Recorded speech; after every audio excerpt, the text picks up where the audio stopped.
Good morning, train fans, and good morning to my special train fans, Julian and Ellie.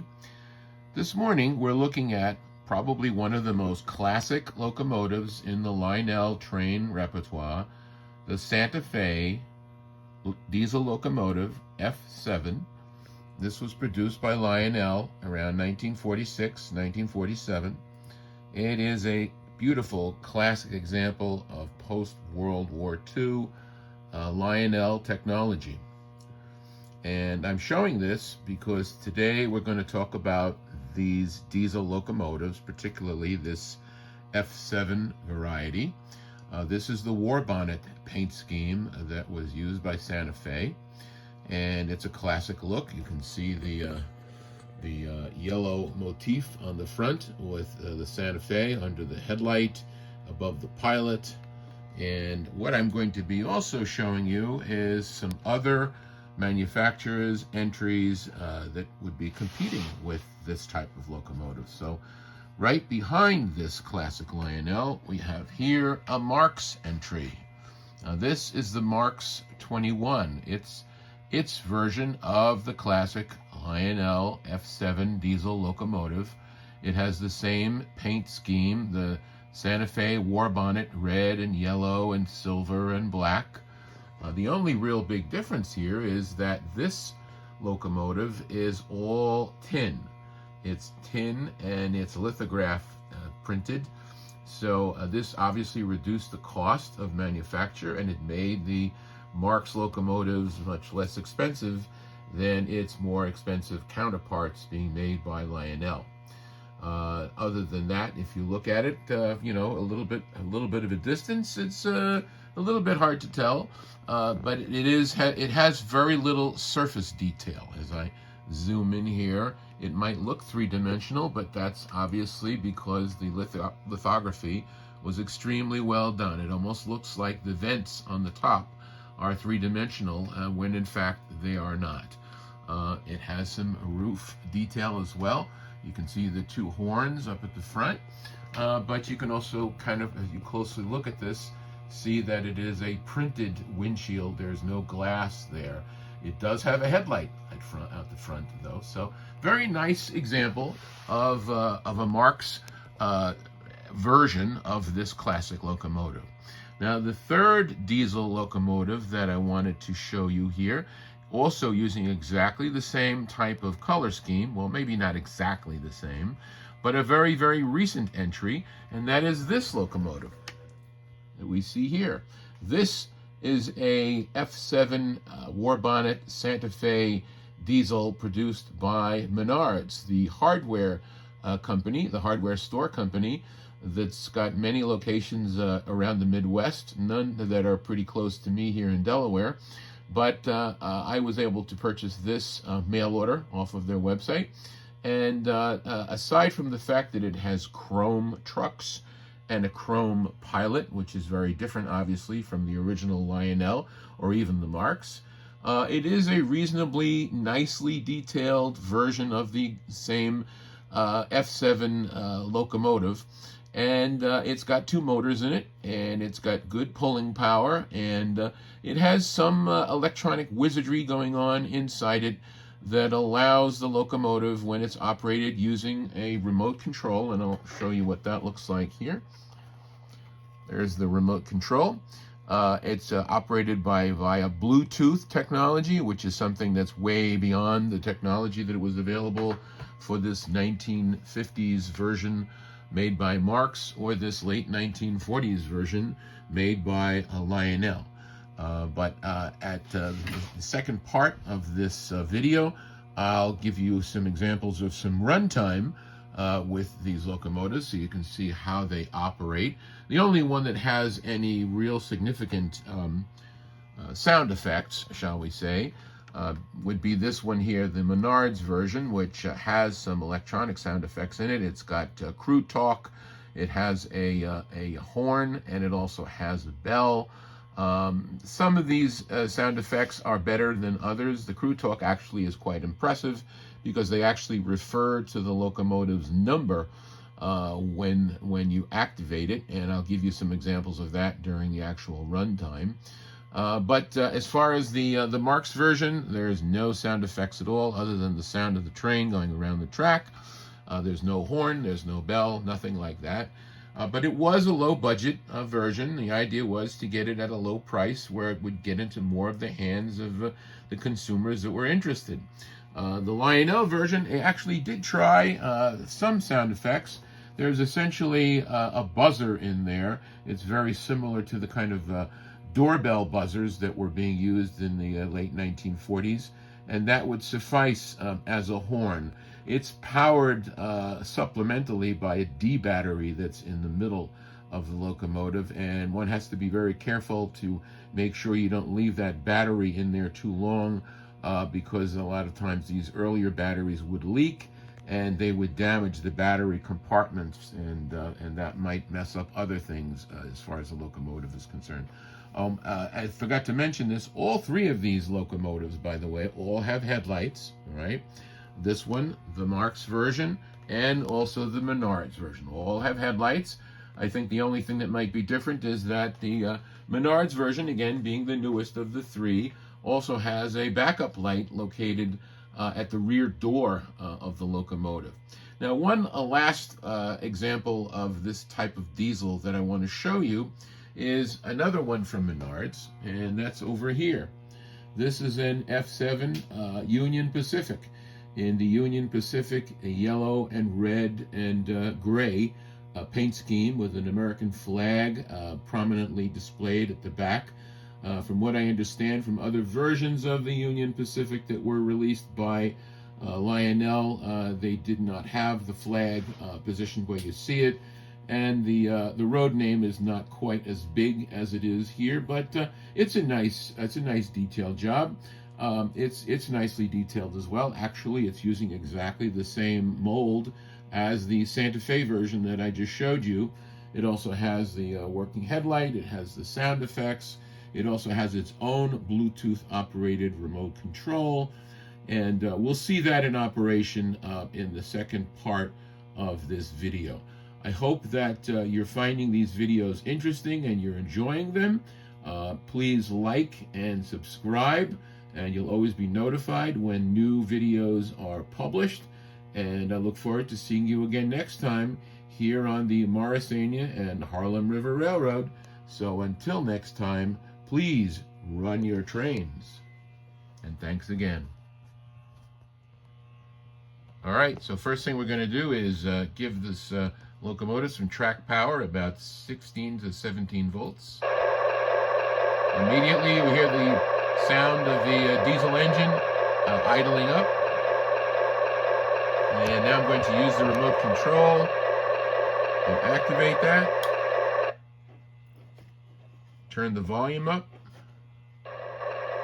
The individual volume control on the remote. And we'll try the horn first.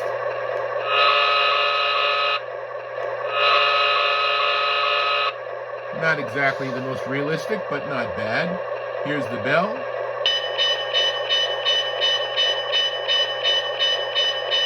And here's the first part of the talk, crew talk. The air brake test was good, so let's get ready to move. Roger that. We are ready to roll. Then let's go.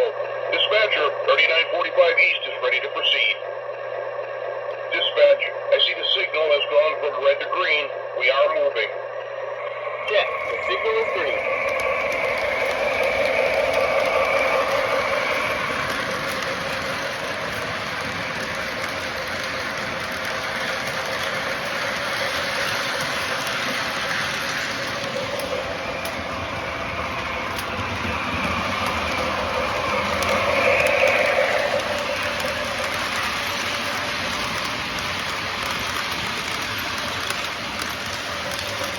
If you're keeping count, that was about 10 cars that the diesel is pulling here.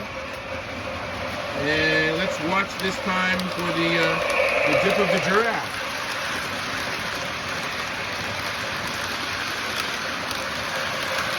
Yep, I guess we didn't dip. All right, we're going to stop it now. You notice the slight use of momentum here when the engine slowed down. And of course it can go in reverse as well. All right, well that's a look at least at the Menards F7 diesel. Let's have a look at the Lionel and the Marx locomotives next. Now I should point out that the Lionel can certainly pull these 10 cars that you just saw, but the Marx unfortunately doesn't have the horsepower, and so I'm going to run the Marx all by itself. I won't have any cars connected to it, but I thought you'd like to at least see it and see what it looks like when it's moving. All right, here we have the Lionel 2343 War Bonnet Santa Fe from 1946-1947. Sitting idly on the track. There is no engine sound, but there is the hum from the E unit that you can hear. And here's the crude but 1946 version of sound effects, the horn.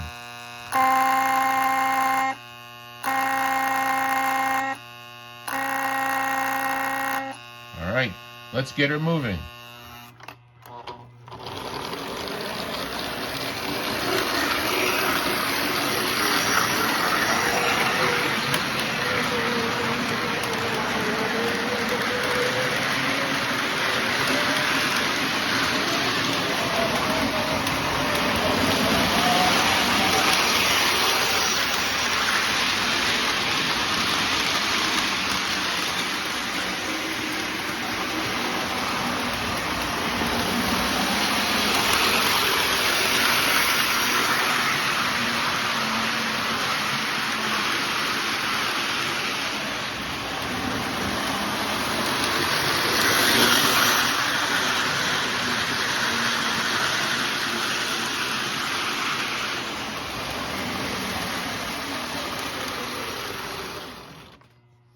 All right, so now we're going to take a look at one final diesel, and that's the Marx version of the War Bonnet Santa Fe. Okay, here's the War Bonnet Santa Fe Marx number 21. You can see very clearly at the front of the locomotive. As I mentioned, it is a tin lithograph version of the War Bonnet Santa Fe produced by the Marx Train Toy Company in the 1950s. I'd like to also point out, when I got this, I got this without the two horns that you see sitting on top of the locomotive here. I actually used a 3D printer and found a file on the internet where someone had actually designed replacement horns for the Marx that fit right into the slots that are at the top there.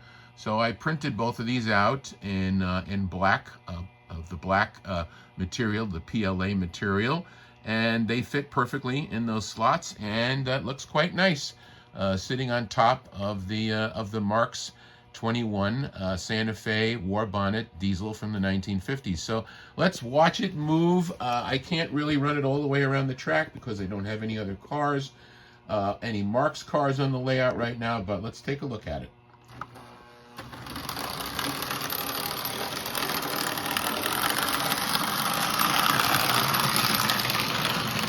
And we'll reverse it.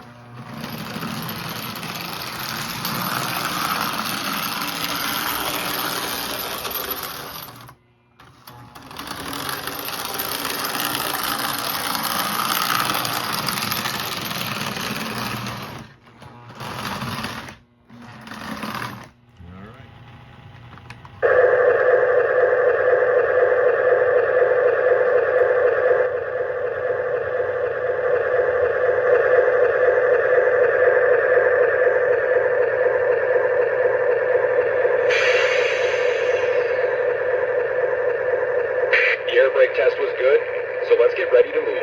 Roger that, we are ready to roll. Then let's go. Dispatcher, 4694 East is ready to proceed. 4694 East, confirm you're ready. Aligning switches to track 1. Have a good trip. Dispatch, I see the signal has gone from red to green. We are moving. Check, the signal is green.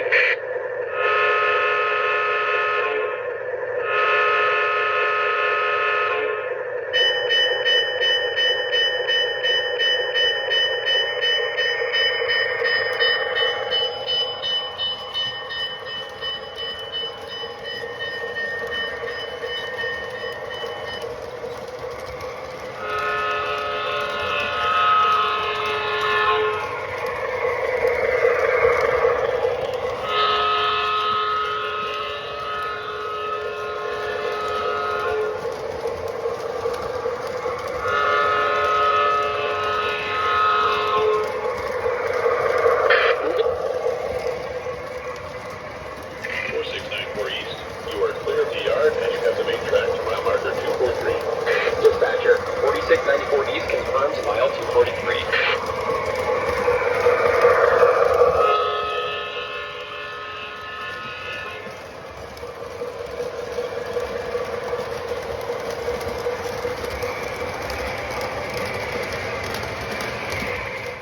All right, here's a special treat that I just added on to this video, and this is another version of the War Bonnet Santa Fe diesel locomotive, produced this time by, again, the Marx Company, the Marx Toy Company, in the 1950s in competition with Lionel. This version of the War Bonnet locomotive is a little smaller in terms of scale than the previous versions that I showed you.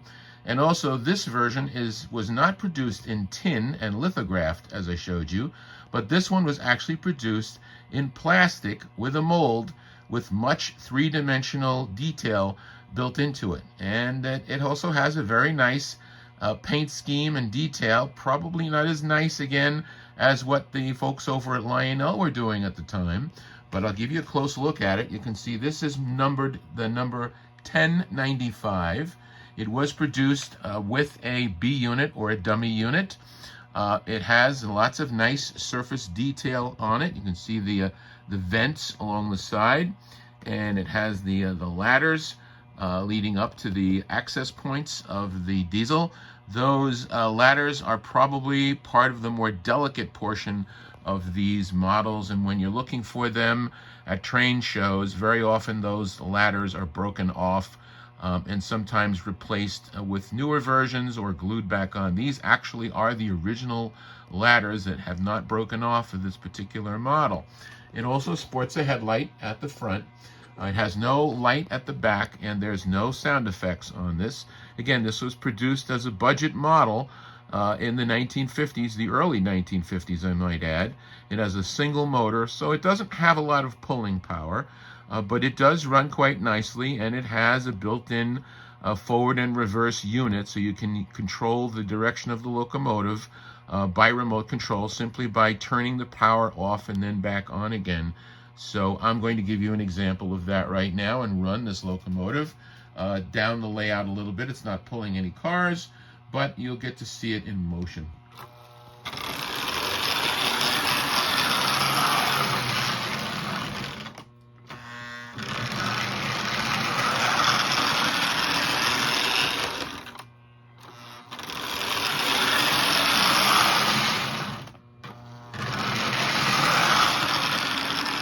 It is capable of relatively low prototypical speeds, which is pretty rare for an AC type of locomotive.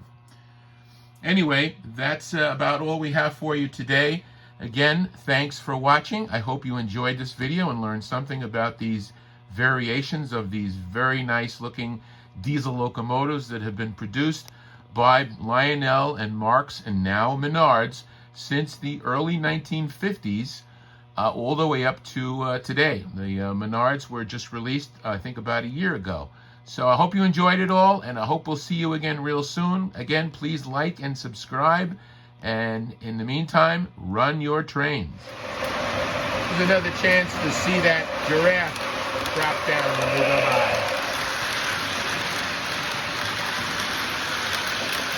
Yeah, did it that time.